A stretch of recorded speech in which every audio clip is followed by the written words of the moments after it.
शासन सांगेल तसेच सारे आपण वागूया रे, कोरोनाला या देशातून हद्दपार चला करूया रे. नमस्कार विद्यार्थी मित्र हो.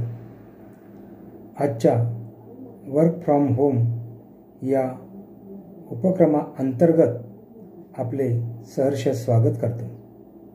विद्यार्थी मित्र हो, आपला भारत देश हा साधू संतांचा देश म्हणून ओळखला जातो.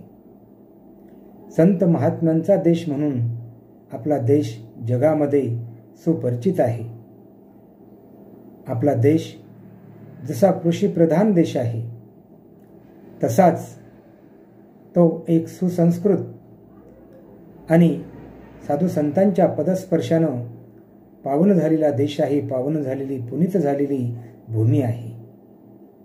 विद्यार्थी मित्र हो, संत ज्ञानेश्वर, संत तुकाराम, संत नामदेव, संत गोरा कुंभार, संत जनाबाई आणि संत रामदास, समर्थ रामदास एक नव्हे तर अनेक संत महात्मे आपल्या देशात होऊन गेलेले आहेत, ज्यांनी या देशातीलच नव्हे तर जगातल्या प्रत्येक माणसाला सुसंस्कृत बनवण्याचा प्रयत्न केला. माणसाची प्रगती आणि विश्वाचं कल्याण हेच आपल्या साधू संतांचं आद्य कर्तव्य होतं, कर्तृत्व होतं आणि तसं ते त्यांनी मानलेलं होतं. आज आपण समर्थ रामदासांच्या शिकवणुकीचा उत्तम व्यक्तिमत्व कसं असावं, माणसांच्या अंगी उत्तम गुण कसे असावेत, त्यानं कसं वागावं, कसं बोलावं, याबद्दल जे विचार मांडलेले आहेत त्यांचा आपण विचार करणार आहोत. समर्थ रामदास एक संत कवी म्हणून ओळखले जातात.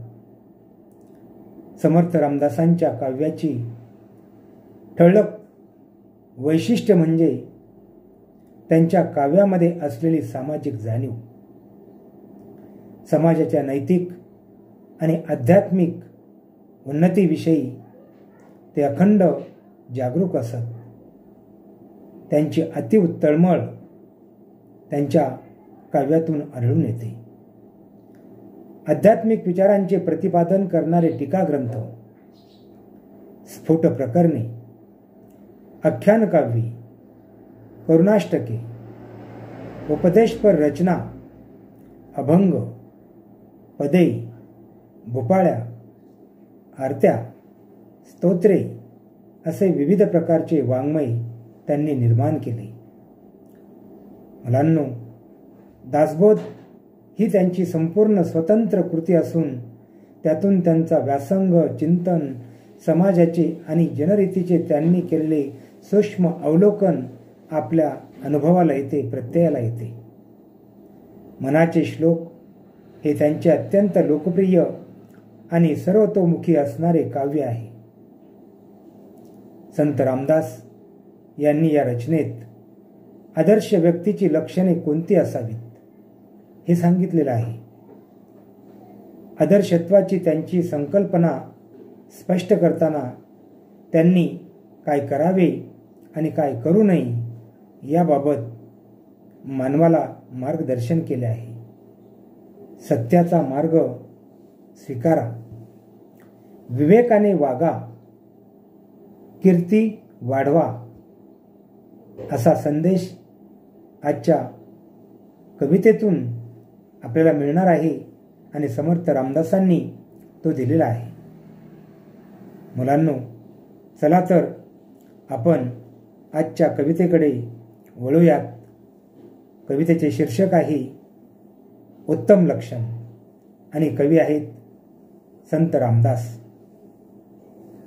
बघूया त्यांनी आपल्या या काव्यातून आपल्याला कोणता उपदेश केलेला आहे. समर्थ रामदास म्हणतात, श्रोती व्हावे सावधान, आता सांगतो उत्तम गुण, जेने करिता बाने खुन, सर्वज्ञपणाची. समर्थ रामदास म्हणतात की बाबांनो, उत्तम पुरुषांची, आदर्श व्यक्तीची लक्षणे मी तुम्हाला सांगतो आहे आणि ती तुम्ही सावधपणे ऐका, जाणून घ्या.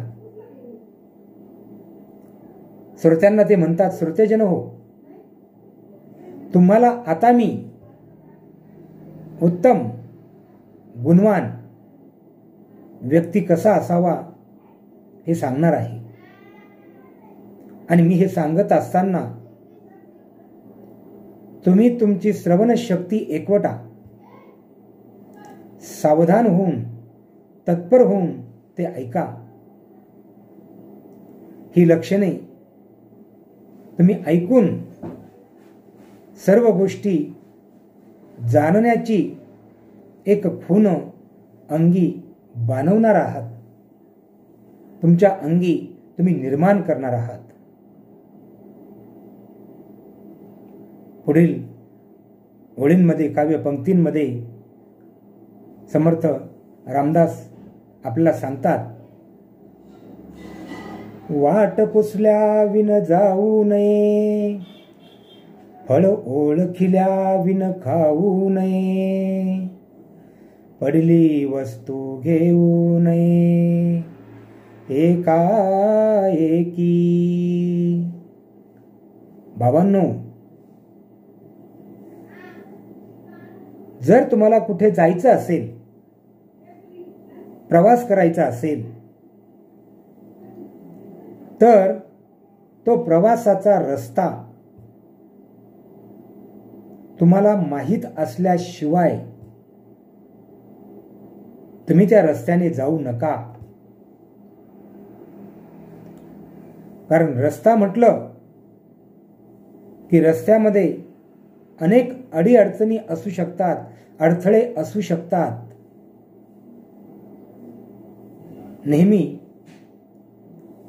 आपण ऐकत असतो, अमुक एका रस्त्यानं जाताना तमुक एका व्यक्तीचा अपघात झाला आणि मग पुढे असं झालं, तसं झालं. किंवा अमुक एका रस्त्यानं जाताना चोरांनी, दरोडेखोरांनी वाटसरूंना लुटलं. म्हणजे असे प्रकार असतील. रस्ता कदाचित खास खळग्यांचा असेल, खराब असेल, तर समर्थ सांगतात की तो रस्ता, तो मार्ग याची जर तुम्हाला परिपूर्ण जाणीव असेल, कल्पना असेल, तर त्यानं प्रवास करा किंवा त्याविषयी चौकशी करा, जाणून घ्या आणि मग त्या मार्गानं तुम्ही प्रवास करा, अन्यथा करू नका. ते म्हणतात, आता आपण नेहमी वेगवेगळ्या प्रकारची फळं खात असतो. चिकू असेल, आंबा असेल, सफरचंद असेल, नारळ असेल किंवा अजून बऱ्याच प्रकारची फळं आहेत. प्रत्येक फळाचं अंतरंग किंवा फळाचे गुणधर्म आपल्याला माहीत असायला हवे. सर्व फळे जरी चांगली असली तरी ती प्रत्येकालाच उपकारक ठरतील असं मुळीच नाही. एखादा डायबिटीस हा आजार असलेला व्यक्ती असेल किंवा दुसऱ्या एखाद्या आजाराची एखादी व्यक्ती असेल, अशा व्यक्तींना काही फळं उपकारक असतात तर काही फळं ही अपायकारक असतात. म्हणून समर्थ सांगतात की फळांचे गुण आपल्याला अवगत असायला हवेत, गुणधर्म आपला माहिती असायला हवेत आणि ते माहिती करून घ्या आणि मगच कोणत्याही प्रकारचं फळ तुम्ही खाऊ शकता. म्हणजे फळं ओळखल्याशिवाय खाऊ नका. मनुष्य एक अपेक्षा असलेला प्राणी आहे. प्रत्येकाला वाटतं माझ्याकडे गाडी असावा, बंगला असावा, पैसा असावा, जमीन जायदाद असावी, आणि त्यासाठी त्याला संपत्तीची गरज असते, पैशांची गरज असते, अर्थार्जनाची गरज असते. मग अशा परिस्थितीमध्ये जर आपण रस्त्याने प्रवास करत असू आणि जर आपल्याला रस्त्यामध्ये एखादी वस्तू पडलेली दिसली तर लोभानं, मोहानं, त्यामध्ये काहीतरी असेल, आपल्या फायद्याचं असेल असं समजून आपण ती उचलण्याचा प्रयत्न करू नका. कदाचित एखादी पिशवी असेल, बॅग असेल, त्यामध्ये नोटाही असू शकतील, सोनं नाणंही असू शकेल आणि कदाचित एखादा बॉम्ब सुद्धा असू शकतो.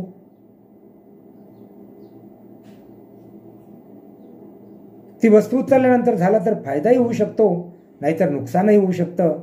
असं काहीतरी त्यामध्ये असू शकतं.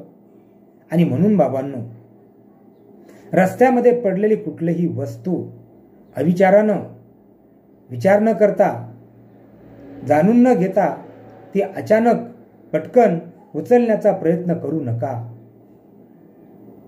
आणि हे तुमच्यासाठी, तुमच्या भावी जीवनासाठी फायद्याचं असेल. पुढे जाऊन समर्थ आपल्याला सांगतात, जनी आर्जव तोडू नये, पापद्रव्य जोडू नये, पुण्य मार्ग सोडू नये कदा काळी. बाबांनो, लोकांनी केलेली विनंती नेहमी लक्षात घेण्याचा प्रयत्न करा.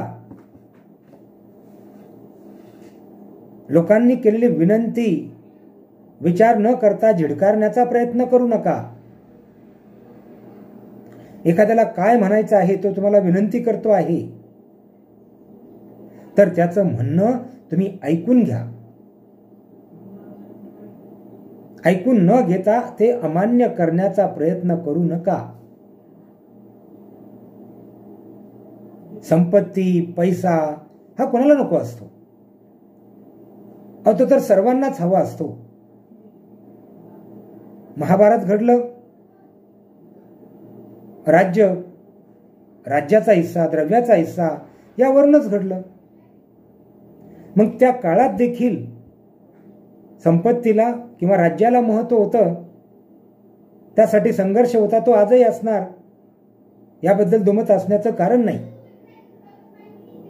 पण राज्य मिळवताना किंवा संपत्ती मिळवताना, द्रव्य मिळवताना ते आपण पाप मार्गाने किंवा कपट कारस्थानानं मिळवू नये, हे समर्थांना या ठिकाणी सांगायचं आहे. कपटाच्या मार्गानं, कटकारस्थानाच्या मार्गानं तुम्ही संपत्तीचा, पैशांचा साठा कदापि करू नका. पुण्याचा मार्ग म्हणजे एक चांगला मार्ग आहे, पुण्य पावन मार्ग आहे. त्या मार्गाने तुम्ही पैसा मिळवा, धन कमवा. तुमचं वर्तन हे नेहमी सद्वर्तन असायला हवं, चांगलं असायला हवं. तुमचा व्यवहार पारदर्शक आणि स्वच्छ असावा. कष्टानं, मेहनतीनं मिळवलेलं द्रव्य हे तुम्हाला अनंत काळ टिकेल, असा देखील समर्थांचा उपदेश आपल्याला या काव्य पंक्तींमधनं घेता येईल. पुढे समर्थ म्हणतात, तोंडाळासी भांडो नये, वाचाळासी तंडो नये, संत संग खंडू नये अंतर्यामी. बाबांनो, समाजामध्ये असतात काही माणसं अशी जी तोंडाळ असतात. नेहमी बडबड बडबड बडबड बडबड करणारी असतात, भांडकुदळ असतात, अशा व्यक्ती असतात. अशा व्यक्तींशी तुम्ही भांडण्याचा प्रयत्न करू नका. त्या व्यक्तींशी जरा सावध रीतीनं घ्या. कारण त्या भांडणातून ना त्या व्यक्तीला ना तुम्हाला आनंद समाधान मिळतं. जे मिळतं ते म्हणजे वाट्याला येणारा पश्चाताप असतो. अशा व्यक्तींशी भांडत बसण्यापेक्षा माऊली ज्ञानोबराय एके ठिकाणी म्हणतात बघा, तृण नाही तेथे पडला दावाग्नी, विझोनी तो जाय आपसया. ज्या ठिकाणी वाळलेलं गवतच नाही अशा ठिकाणी कितीही वनवा पेटवण्याचा प्रयत्न केला तरी तो विझून जाईल. तसं भांडकुदळ माणसाशी किंवा भांडकुदळ माणसानं तुमच्याशी कितीही वाद घालण्याचा प्रयत्न केला, भांडण करण्याचा प्रयत्न केला तरी तुम्ही शांततेच्या मार्गाने जा.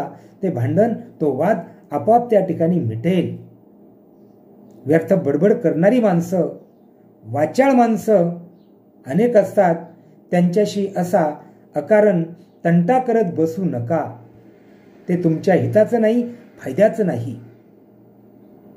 बाबांनो, सज्जनांची संगत आपण कधीही तोडायची नसते. एक उदाहरण म्हणून सांगतो. 5 मित्र असतात, त्यांना 6वा मित्र येऊन मिळतो. हे 5 मित्र जर चांगल्या विचाराचे असतील आणि 6वा येऊन मिळणारा जर दुर्जन असेल, वाईट विचारांचा असेल, तर या 5 चांगल्या मित्रांच्या संगतीत आल्यानंतर त्याच्यामध्ये परिवर्तन होतं आणि त्याच्या ठिकाणी सुद्धा सज्जनत्व येतं.